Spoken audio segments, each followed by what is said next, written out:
좋은 글자에 나타난 존 칼빈과 마틴 루터 비교, 이러한 제목으로 같이 생각해 보겠습니다. 좋은 글자의 주인공 아더 딤즈데일은 청교도 목사입니다. 존 칼빈의 예정론을 철저히 믿는 사람입니다. 인간의 전적 타락, 제한 속죄, 무조건적인 선택, 저항할 수 없는 은혜, 성도의 견인 등이 칼빈의 5대 강요를 요약한 것입니다. 이것은 예정론의 기반을 두고 말하는 것입니다. 딤즈데일 목사는 헤스터의 유혹으로 가남조를 범했습니다. 헤스터의 열정적인 사랑에 의해 딤즈데일은 청교주의의 가장 큰 율법을 어겼습니다. 아담이 이분을 사랑하기 때문에 그녀가 주는 선과 악을 알게 하는 지식의 열매를 먹고 에덴에서 쫓겨난 것처럼 헤스터의 아름다운 모습에 반해서 딤즈데일은 가장 큰 율법인 간음죄를 어겼습니다. 그러나 단 한 번 율법 중에서도 가장 신성한 율법을 범했습니다. 그것은 어떤 원칙을 위반한 것도 아니고 목적이 있어서 고의로 저지른 죄도 아닙니다. 이 죄로 인해서 딤즈데일이 강박적인 집착에 빠지는 이유는 이 죄는 인간이면 누구나 보편적으로 소유하고 있는 원죄와의 관계 속에서 파악될 수 있기 때문입니다. 호손이 작품에 등장하는 인물 중에서 죄와 무관한 자는 아무도 없습니다. 왜냐하면 호손에게 죄는 선택할 수 있는 것이 아니라 일종의 인간의 조건이고 원죄를 가지고 태어나기 때문입니다. 모든 사람이 죄를 범했다고 성경은 말합니다. 나다넬 호손은 인간이면 내면의 어두운 면, 인간의 내면의 어두운 면, 즉 블랙 스퀘어를 연구한 작가입니다. 미국의 작가 중 허먼 멜빌, 에드가 알렌 포, 헨리 제임스는 미국의 4대 소설가인데 모두 다 인간의 내면의 어두운 면, 즉 죄악을 다루고 있는 작가들입니다. 인간으로 존재하는 것 그 자체가 이미 죄의 역사에 동참한 것입니다. 호소는 존 칼빈주의의 원죄를 받아들이고 있습니다. 따라서 호손의 작품에서 죄는 특정한 죄인을 나머지 사람들과 구별짓는 존재라기보다 선천적으로 태어날 때부터 그 죄를 소유하고 태어나고 있습니다. 다시 말하면 나는 죄를 짓지 않았기 때문에 다른 사람들과 구별되는 것이 아닙니다. 다른 사람이 죄를 지은 것처럼 죄를 짓지 않았다고 생각하는 사람들이 신약 성경의 율법사들과 바리새인들과 종교 지도자들입니다.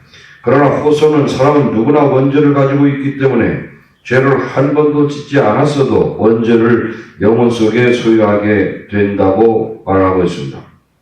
인간은 죄인이라는 것을 알고서 죄 지은 사람도 인정하고 이해하고 동정하며 그들과 형제 자매를 가지고 살아갈 때 고립과 소에서 벗어나고 해방될 수 있는 것입니다. 인류의 자석 같은 연결고리에 대한 의존성을 인정하는 것이 중요합니다. 이러한 자석 같은 연결고리를 인정하지 않을 경우 교만과 소의 궁극적인 자기 파멸에 이른다고 주장하고 있습니다.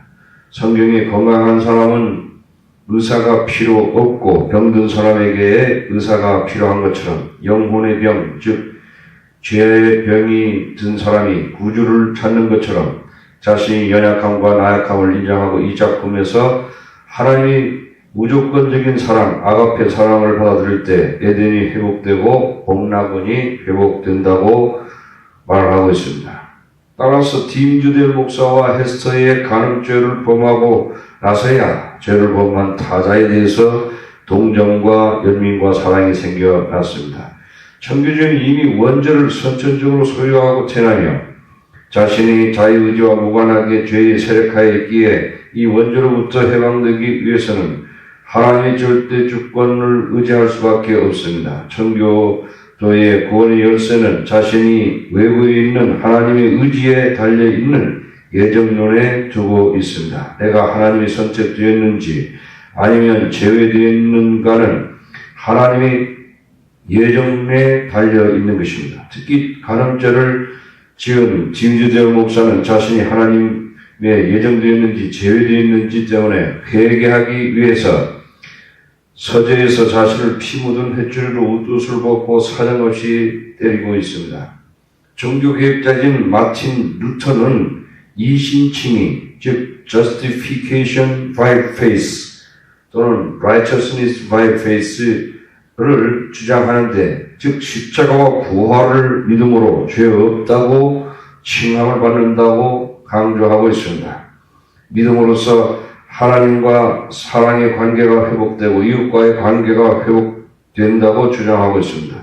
여기에서 구약의 율법을 강조하는 행위 언약과 예정론을 강조하는 천교주의와 마틴 루터가 강조하는 이신칭의를 강조하는 은혜 언약과의 대립적 차이가 있습니다. 그러므로 천교주의에서는 죽은 골자에 나오는 믿음으로 구원 얻는다고 주장하는 마틴 루터의 제자인 카튼 마더의 제자인 앤 허친슨을 도덕률 폐기론자 혹은 율법 폐기론자라 하여 추방시키고 처형시켜 버립니다.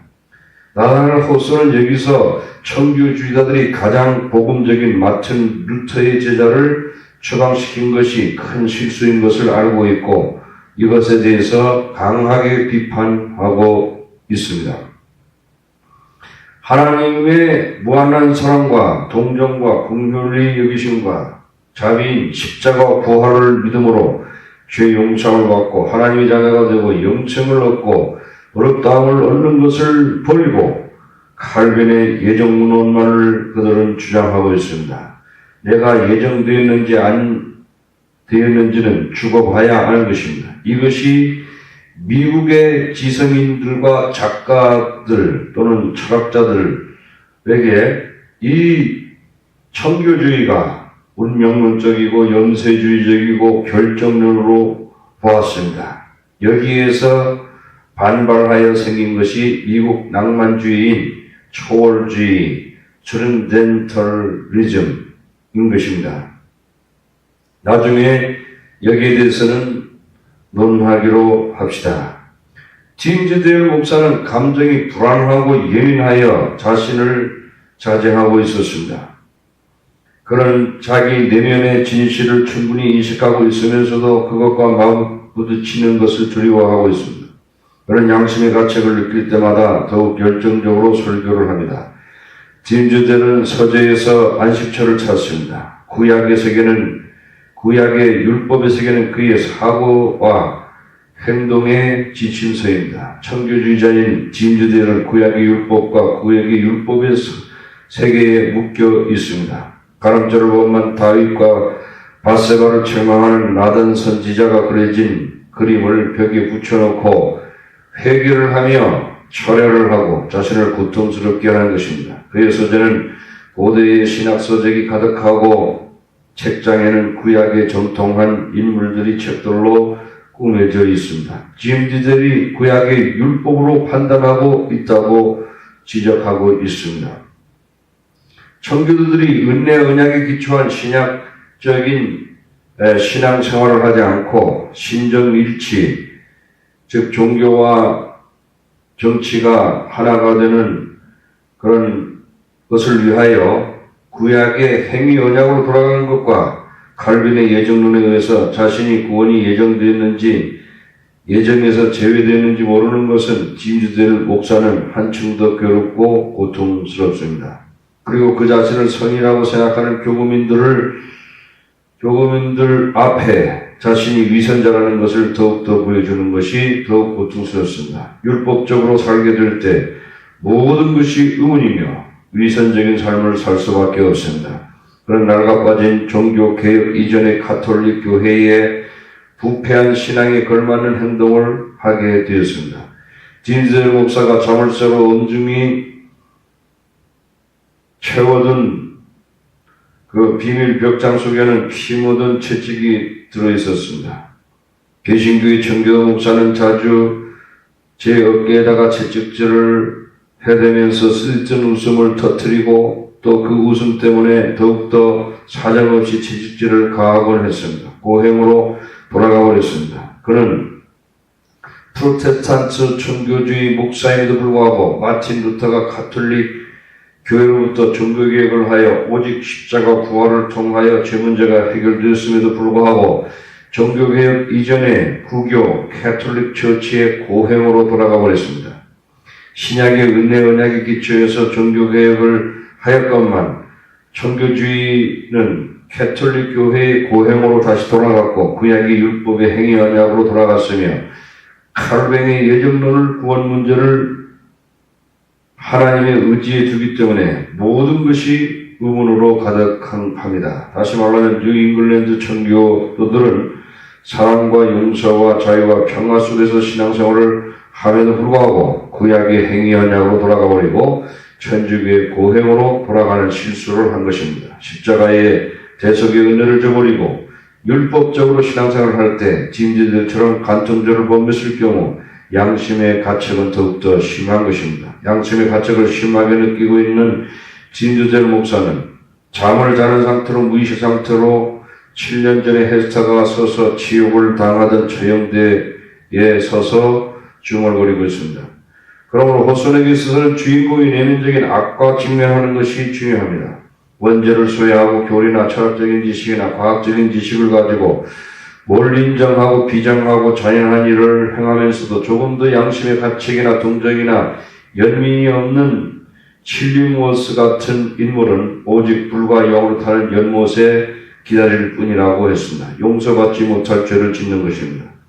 호소는 이러한 인물을 용서받을 수 없는 죄를 지은 자라고 주장하고 있습니다. 중 글자에서 오직 한 인간이 죄와 죄의식을 느끼고 있습니다.